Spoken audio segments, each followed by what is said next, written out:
Hello YouTube, this is AugustusLarch, and I'll show you, I do this a lot for enjoyment, shoveling gravel. As the outbreak progressed, it became clear the true death rate was 5%. Fowler says it took a while before doctors started looking for SARS in people who weren't critically ill, and that made the disease look even more frightening than it used to be. What you notice are the folks that are different because they've gotten very sick, they've come to medical attention, and people really start to notice when deaths occur. Something similar had happened with West Nile virus a few weeks earlier. The first known cases were people with a rare brain inflammation, but before long, blood tests revealed that lots of infected people had no symptoms or just a mild fever. Anne Klein with the New York City Department of Mental Health and Hygiene says she learned something from West Nile. It's very, very difficult to get a handle on how many people are out there who may also have the same infection. And Klein says that's been the challenge with swine flu as well. In Mexico, it was the sickest people who got tested first. Dr. Caden, a flu expert at the University of Virginia, says that was found to be misleading. The hospitalized patients really represent only a fraction of all those infected, and of those who go on to die represent really a small portion, presumably, of all the cases that have happened. The mild cases can go undetected for weeks or months. But this time, flu experts got a break. They found out that the virus had infected dozens of students from a school in New York, after some of them had visited Mexico. Hayden says that let scientists study a large group of flu patients identified outside the hospital. There were no complications or fatalities, so that kind of experience shows both the dramatic transmissibility as far as in susceptible populations, but also the fact that the majority of those infected handle it and recover spontaneously without a specific therapy. And that appears to be what's happening even as the number of swine flu cases climbs into the thousands worldwide.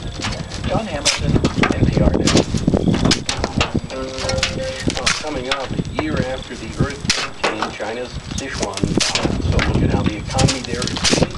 Melissa Block is back in the region reporting all this here on what is considered Minnesota Public Radio News. Good afternoon. Late night in St. Paul is back.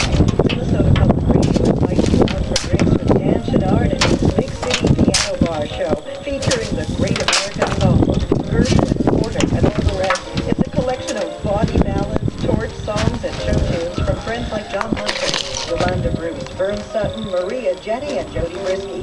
Saturday night, May 30th at the Fitzgerald Theater. Minnesota Public Radio members get a double discount. Call the Fifth box office for tickets.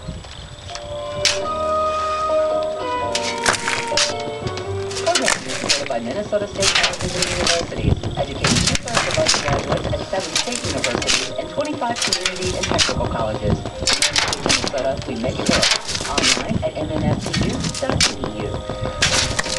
Governor Plenty is threatening to veto a state economic development bill that would forgive an outstanding loan St. Paul used to build the XL Energy Center.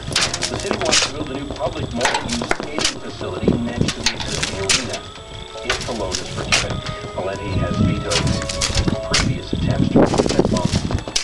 And also reaction today from the governor saying it would be a wonderful little salt to rub in the eyes of some of our Green Bay Packer friends if Brett Favre became a Minnesota Viking. The governor's referring to a report by ESPN that Favre is scheduled to meet with Vikings coach Brad Childress later this week.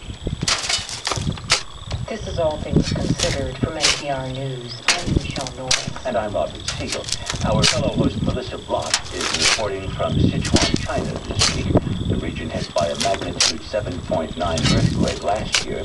For today's story, Melissa headed out to ask about the earthquake's effects on the local economy. And to figure it out, she brought along someone who has long experience in China, a familiar voice to NPR listeners.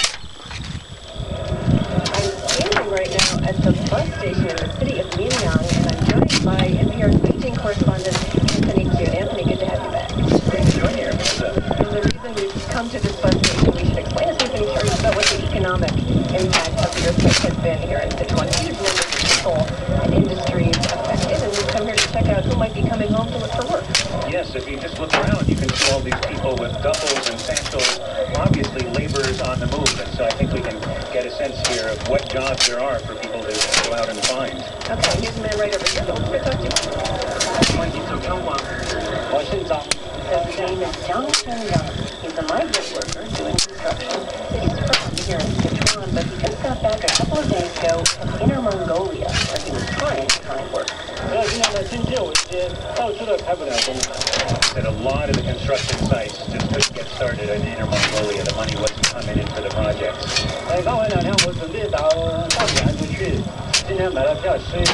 He's on a bus at 11-something to the city of Yenju to look for work. What kind of work? He's a steel worker.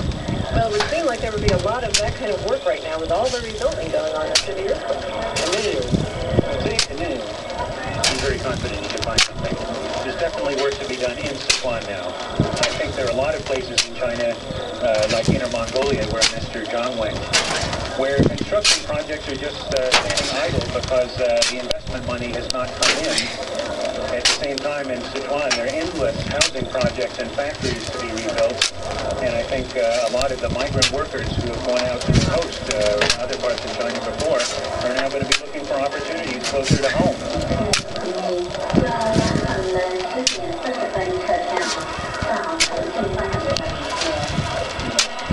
Coming out to a huge construction project in the city of Lingu outside of Sichuan. Big trucks are going up, and everywhere there are workers climbing on scaffolding, people tossing bricks, hammering, so on. This is a